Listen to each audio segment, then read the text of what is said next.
Hi, welcome back to my channel. My name is Kim, and today we are going to be going over my February reading wrap up. So in the month of February, I read 13 books.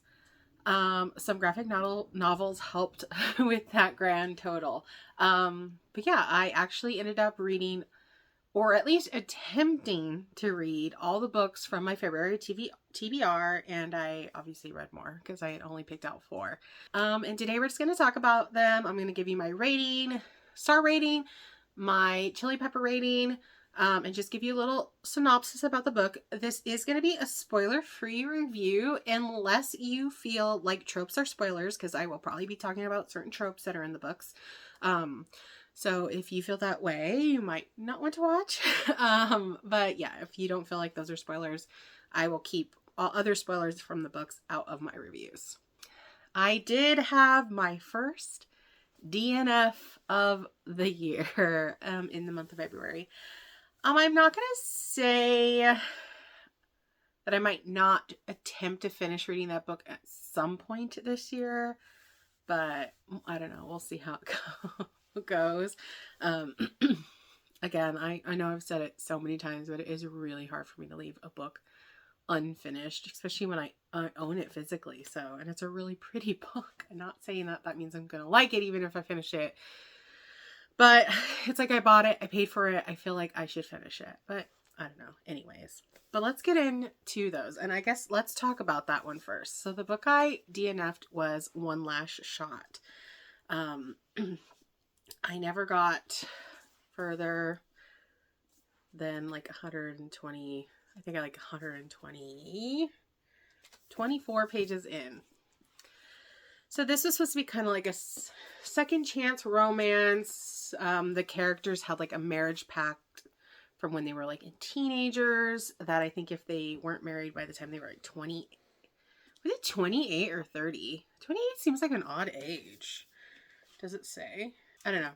I don't know why I feel like it's 28, but 30 makes more sense. But anyways, whatever. They had this pact that if they weren't married by a certain age, that they would get married. But they had like not talked to each other for like 10 years or something like that.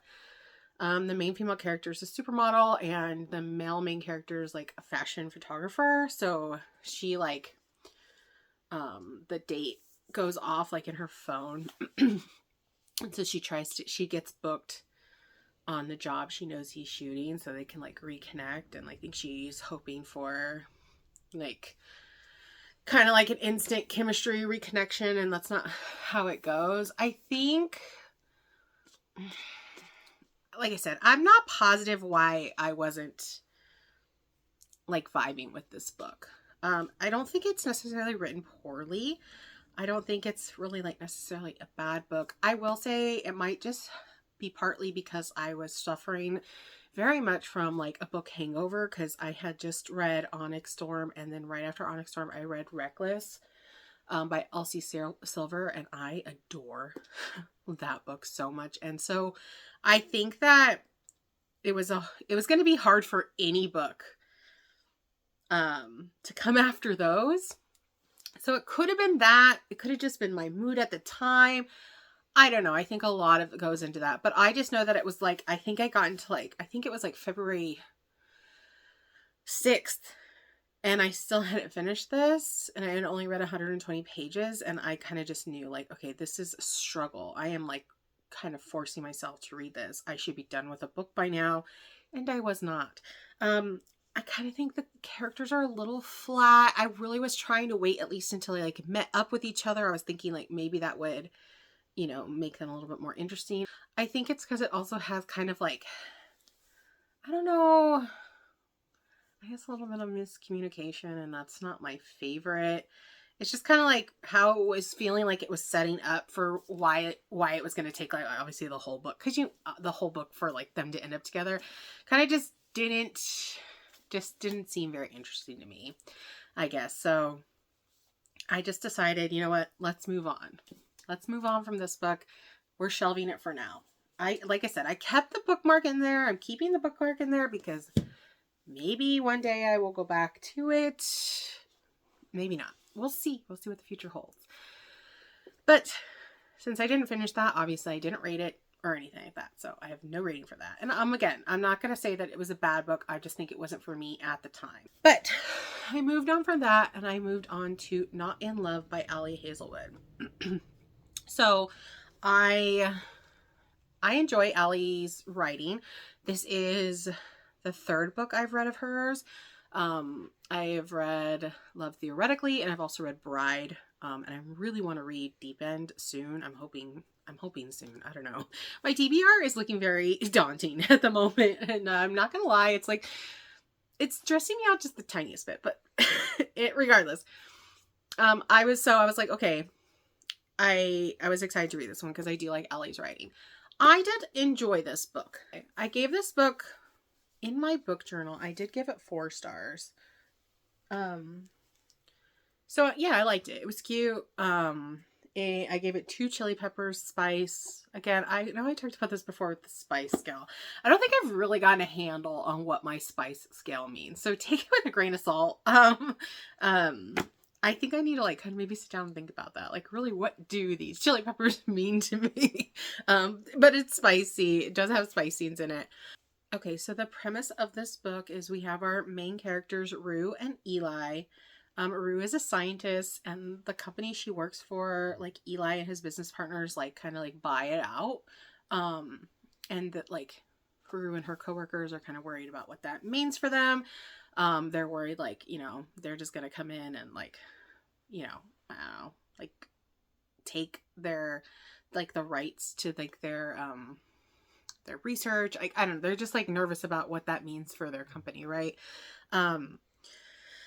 But Rue is surprised to see, so, like, they have, like, a company meeting, right? And, like, Eli and his business partners are there, and Rue is surprised to see them because she's actually had met him the night prior, because they were gonna just have, like, a hookup. It didn't end up happening, but so she's like, a lot of people kind of classify this as insta love. This book, I don't know if I would necessarily consider it insta love, more like insta lust, like insta obsession, because, like, Eli is just obsessed with her from the very beginning, and, like, they, you know, they want to go, like, redo that night, right? And go and actually, you know, have their, like, one night stand or sleep together throughout the book. And Rue's character is very torn throughout the book because, you know, I think she thinks like she shouldn't want to be with Eli. She feels like guilty, like, spending time with him and, like, having feelings for him because she feels like he's kind of like, him and his partners are like the evil, or coming in to, like, take over her friend's company that she works for, right? That's, like, the basic premise of the book. Like I said, I did enjoy it. Rue is, like, not a neurotypical person. She definitely experiences love very differently than maybe a typical, like, than typical. And I really think that Eli's very patient with her, and I really liked that. I think, like, a little parts that maybe bothered me a little bit in this is that, like, he knows her, like, really well, like, right away. So I guess, like, their relationships, I guess, like, what, there's, like, people saying it insta love, I say it's, like, instant obsession, insta lust. I guess it's just, you could just say, like, everything's kind of really fast paced. Like, he gets like I said, he just knows her. He can read her really well, like, right off the bat. And I don't know, I guess that leads for it to being just a little, like, unrealistic, I guess. So, like, yeah, I think those are, like, the things that kind of kept me from really loving it. But I think it's a good book. I think it's enjoyable. Like I said, I gave it 4 stars. I think if you like Ali, I would give it a shot. I would read it. So the next book I read is called You and Me by Tal Bauer. This is a male romance. It is also a single dad's romance. Like, they're both single dads, and both the characters are a bit older, which is nice sometimes to find these romance with older characters. I've read I think I've read 3 other books by Tal Bauer. I always really love his books. They are usually really sweet, but they also really, like, hit on the emotions a little bit more than maybe some other romance books. And this one did that too. It has a little bit of a heavier backstory with one of the male characters. The characters in this are named Luke and Landon. So Luke's wife just passed away, and his relationship with his son has been really strained, and he's trying to like kind of figure out how to get back to how he, his and son's relationship used to be when he was a lot younger. And his son is on the football team at school, so he goes and starts to volunteer. He starts to volunteer with, the other like football moms, really, and one other football dad, which is Landon, because his son is also on the football team. And so they just strike up a good friendship, and which is I really liked about this. So the relationship is based on this friendship they develop throughout the beginning of the book. Luke kind of starts kind of questioning, because Luke up until now has, identified as straight, and he starts to, have feelings for Landon. So that's a whole other thing too, right? So he starts to, question his sexuality. But yeah, I don't want to get too much into like, a lot of it, because I don't want any spoilers here, but I do think this is just a really, really, I don't know. I think maybe it will hit even better, more too, if you're a parent, if you read this book. I just really loved it. I love these characters. I loved Luke and Landon's relationship. I loved their relationship with their sons. Their sons are also best friends. So I loved their, like, all the relationship dynamics in this book just really worked for me. I don't know. I felt like they were really, really sweet. And I don't know, you could feel the love within the relationships. And I really, really did enjoy that. I gave this book 4 stars as well. And another 2 chili peppers. It is spicy as well, but I highly recommend Tal Bauer books. I don't know. I think they always end up surprising me. They always have, like I said, that element just like kind of hits you harder in the feels. And I really love them. Okay, so the next 2 books I'm going to talk about is Pack Darling, and this is 2 books, says part 1 and part 2. My edition has both books already in there, but technically 2 books. This is by Lola Rock. This is an Omegaverse. So if you don't know, like, Omegaverse, that means like within the world there's like alphas, betas, omegas, and like there's this whole like dynamic right within the world. So like our main character Lila is an omega, and she is so in this universe, like the omegas go to like this university basically, where they like train them to be like the perfect omegas for their alphas and stuff like that. But like she's what they call a darling there at that school, because like she was sold to them, like her mother like sold her to them so that she could be used as omega later. So like she has like this debt that she needs to repay to this like university or whatever. But she's like one of the older omegas there, because she hasn't had her awakening yet, which her awakening is like when she comes into her first heat basically. And like when they come into heat, omegas like have to mate, because it's like painful for them if they don't. And she is been trying to like suppress her awakening so that doesn't happen to her, because she doesn't want that life. She wants a life of her own. She wants to basically, her like dream is like to be by herself, like some cottage far away. Like she doesn't want to have anything to do with this like world and this life that, basically she doesn't really have a choice at the moment. So like one of like the I guess you would call them like most like well-known packs, they're called the Wyvern Pack. They also don't want an omega. Like they don't really want an omega, but they need to have an omega, and she has to have alphas. So neither of them want each other, but they need each other. So she gets basically given to them to be their omega. And she feels like they're gonna hate her. I heard, so before I read this, I heard it was like a bully romance, and like some people were like, oh, like what happens in that book is just disgusting. And I don't know, I don't really know what they were talking about, because I would not classify this as a bully romance. I think maybe it has some darker themes throughout it for sure, but I don't know. I guess I was expecting it to be like a lot darker when I like heard those things, and I wouldn't say that. But yeah, I don't know. So that's kind of like the premise. Um I love Lila in this. Like, she's a badass. She's through both books.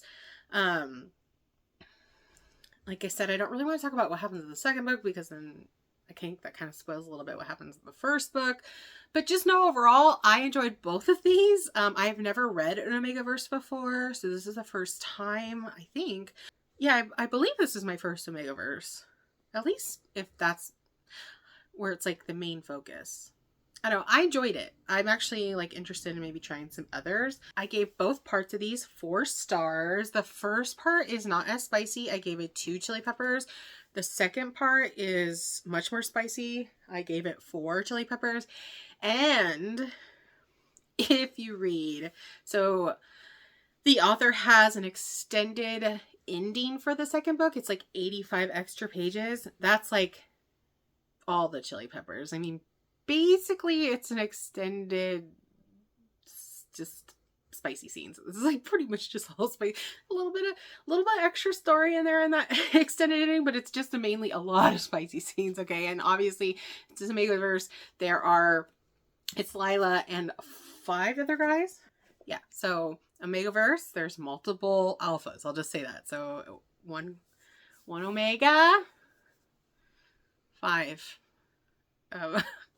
other 5 males. Okay, so yeah, very spicy second part. First part not as much, but yeah, I really like this. I read it very quickly, and I wanted to start the second one as soon as I was done with the first, because I wanted to know what happened.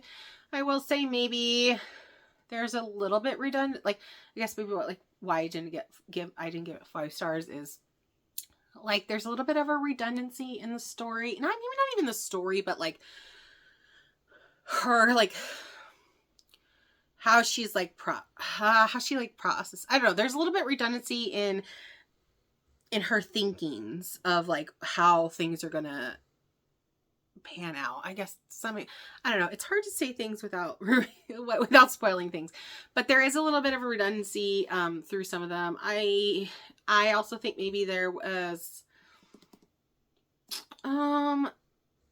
there's like in a situation that happens, I feel like the climax of that was maybe a little like rushed. So, there's little things that maybe I didn't like enjoy as much, but overall I think this is a good duology, maybe a good introduction to Omegaverse. Like I said, I liked it, so if something you might want to try, I say give this one a shot. Okay, our next one, Caraval by Stephanie Garber. This was a struggle. Okay, I'm not gonna lie. I hope so. Like, Stephanie Garber also wrote the Once Upon a Broken Heart series, which I am going to be starting today, and I really hope it's different than this. And I think it is because I've heard I hear people rave about Once Upon a Broken Heart. I hear people talk about Caraval, but like, I don't know if I've necessarily hear people like rave about it. I think this writing is maybe a little bit too flowery for me. And it lacks like more of the substance I think I kind of crave. So the premise of this is we have 2 sisters, Scarlett and Tessa. And Scarlett is our main female character. They live on this like little island, and like they want to get away so badly from this island they live on. And Scarlett's been put into an arranged marriage, and she's kind of like putting all her eggs in this arranged marriage. Like, she feels like, oh, it's going to get me away from here, from my father. And she's like hoping it's going to kind of be like the answer to all her problems, right?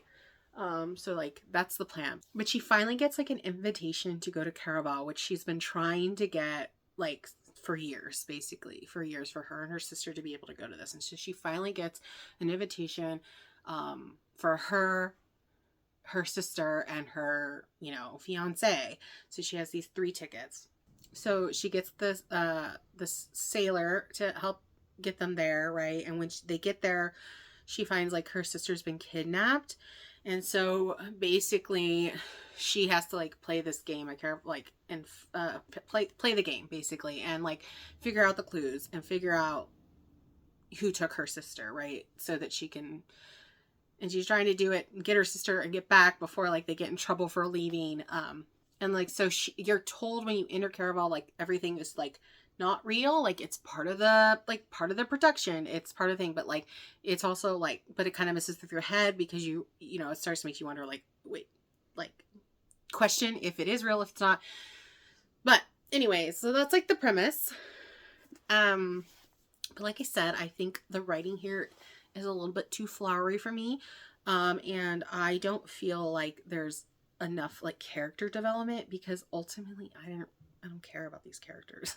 And I think that's a problem, especially if your whole premise is like there's like these kind of like if you're making it feel like there's some sort of high stakes for these characters, and I just really am not relating enough or like caring enough about them to like, like, I don't know, I don't really care if they succeed or they don't. I think you have an issue there. I'm not saying it's bad by any means. I gave this 3 stars. This is there's 0 spice in this book. Like it's not even, romance is like very like low on like the like premise of this book, situation. Like romance is bottom. It's more about, the mystery of it, the game, trying to find her sister. But yeah, I think this is also a 3-book. I think a 3-book series with a novella, and I don't know. I don't know if I'll continue it. I might. I bought the set, so I have them. From what I hear though, this was like supposed to be like a standalone when it was originally written. But then the author decided to make it a trilogy, and from what I hear, like the second and the third book kind of like feel like they go together, but this book feels very like different from those. Like obviously it's like characters from this are in those 2, but like other than that, like the story is different, I guess. I don't know. But yeah, I think that's ultimately the problem here. Like I can't even tell you what the main character looks like. The only thing I can tell you is she has like brown hair. There's like like I said, the writing's so flowery and descriptive for like some things, but then other things I feel like I don't know. I don't know. I kind of think, I don't know. It's just a little all over the place, I think. I think the premise is there, but the execution is not. Maybe that's the best and like most concise way of saying it. Again, I don't know. Maybe, I don't know. I might give the second book a try down the road, but I'm in no hurry to continue this. Again, I'm starting Once Upon a Broken Heart today. I really hope I like that series better. Everyone keeps telling me I will, so I hope, if you've told me that, I hope you're right, because yeah. But so 3 stars, 0 chili peppers. Okay, so the next 2 books I read was another duet. The first book was called Catch Me When I Fall, and the second book was called Hold Me Before You Go, and they are both by Brittany Ann. Again, I'm going to talk about these together because they are a duet, and I can't really talk about the second one without ruining the first one. These books were fine. These were KU. These were just like a random KU series duet I saw, and I'm like, I'm going to read it. It had a plus size main female character. I've talked about it before. I tend to like to try to give books with plus size characters a shot. So this is kind of considered a darker romance. You know what? I'm finding the more dark romance I read, there's obviously, which I guess I shouldn't be surprised. There's obviously very different, there's a scale, right? So this is dark romance, I feel, in a sense where some shitty things happen and we have a morally gray, like, male main character, and like his friends, like, they're very morally gray, like, like they're gonna, do what they need to do, okay, to the bad guys. Okay, so like it's dark romance in that sense, but not so much dark romance in like some other sense where like the spicy scenes are like maybe triggering to some people or uh, things along those lines. I hope that, I don't know. Does that make sense? So my biggest issue with this is it's definitely insta love, and I am not a fan of insta love. So yeah. But it also is kind of a predictable story. I felt like I was never like really surprised by anything that happened, even though I feel like maybe I was supposed to be. And even like one of the things that happens towards the end of the first book, I think. I kind of forget what happens in what book. um it I don't know, it was almost like a little bit too convenient how something like panned out. But I guess I didn't really say this. So our main character Carrie like experienced something very traumatizing. She has been like in like kind of like a mental institution for a while. She escapes that and she wants to like go like basically start afresh. She like goes across country and she wants to start her new life, right? But like some of her friends from where she was like hire like this bounty hunter to find her. And obviously, like I said, it's insta love, and yeah, he pretty much falls in love with her right away, and I don't love that.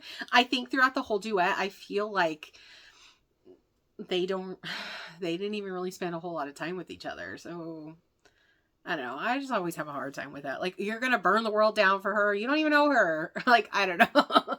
Anyways, so yeah, like they were fine. They were okay. I mean, they were like entertaining enough. I read them fairly quickly, the two. I gave both books a 2-star, or no, sorry. I gave both books 3 stars, 2 chili peppers for both books.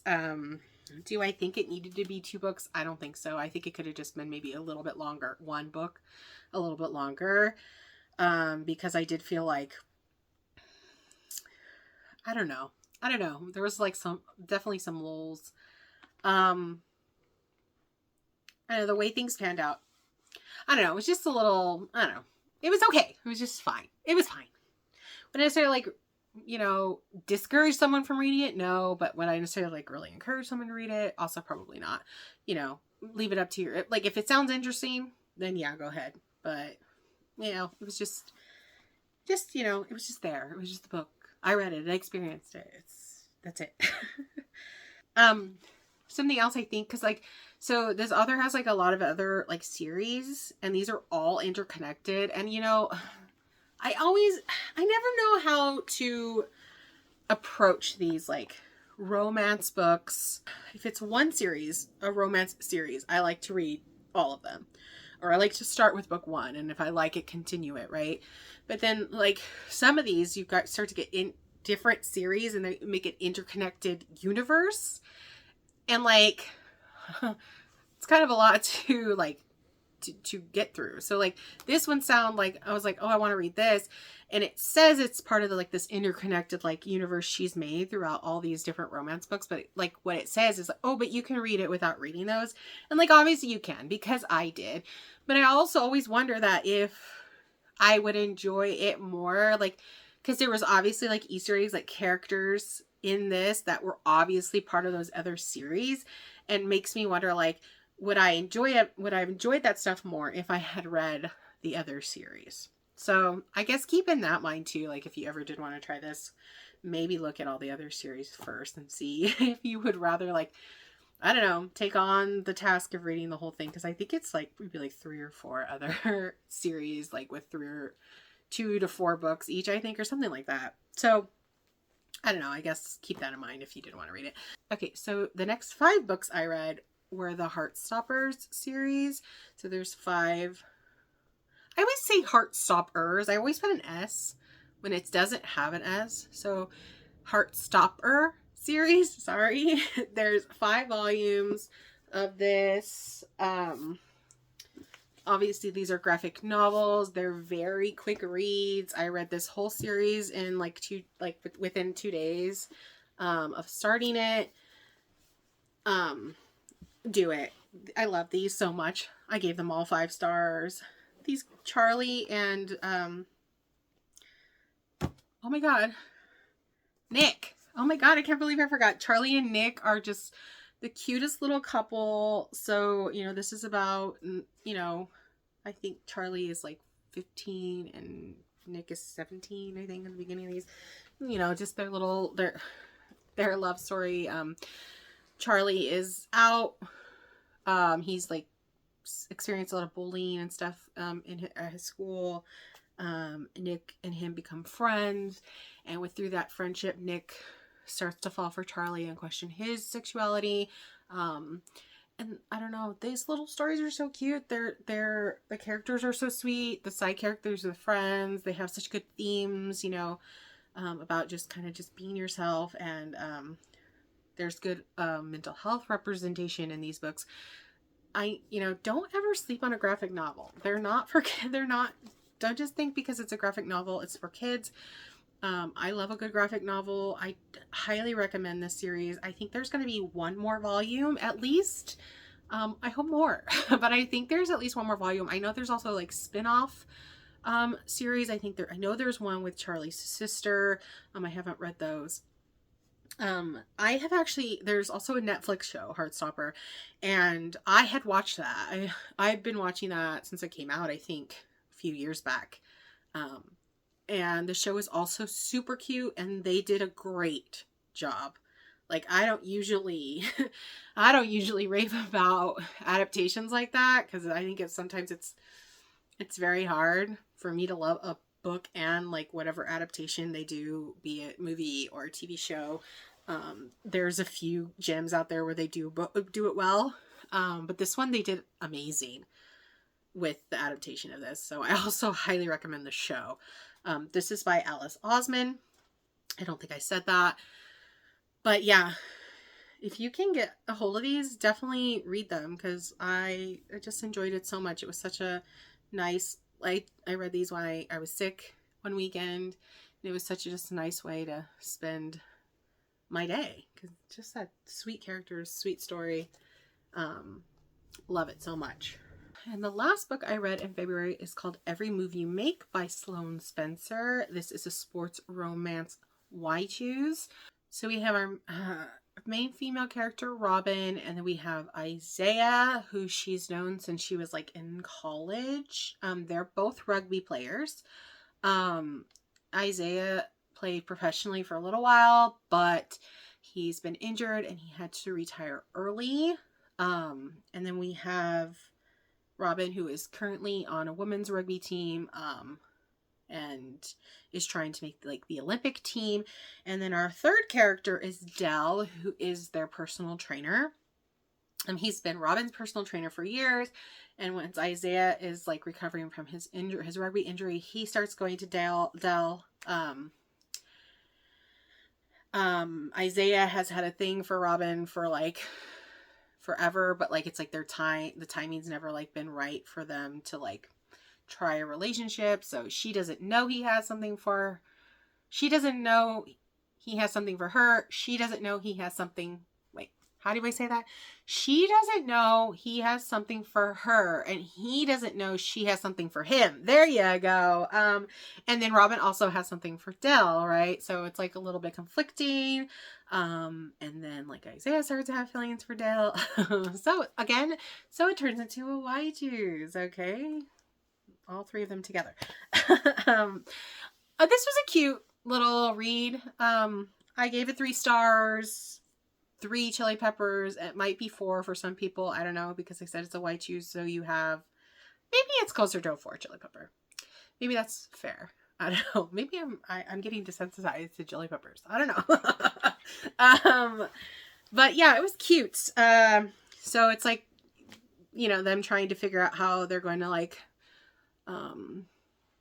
navigate this relationship, because I didn't say so. Like Isaiah gets a coaching job as her coach, so it's kind of like forbidden, right? Forbidden romance on different levels as well. Not to mention society as a whole is probably gonna feel some sort of way about a polyamorous relationship. So it's like, you know, they're trying to like balance how, you know, all this is going to work. But yeah, it was a cute little story. I think of all the characters, Dell was my favorite. Isaac, you know, the other two were like, they were good characters, but Dell was the gem of the main characters. But yeah, I think it was cute as a quick little sports romance read. I'd recommend it. So those are the 13 books I read and one book I DNF'd for the month of February.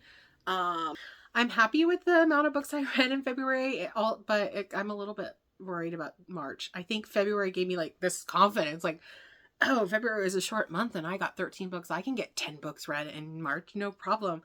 You know, I need to remind myself that 5 of those books I read in February were graphic novels, and I read them like in a day and a half.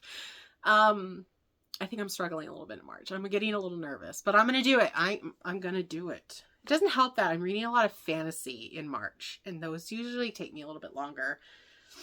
But anyways, we'll talk about that later in a March video. But yeah, I hope you enjoyed this. Hopefully maybe you picked up a few new books to put on your DVR, or maybe you found some that you don't want to put there or you want to take off. I don't know. But yeah, I hope you enjoyed this. Thank you for watching. If you liked it, I would love it if you liked, commented, and subscribed, and I'll see you in the next video.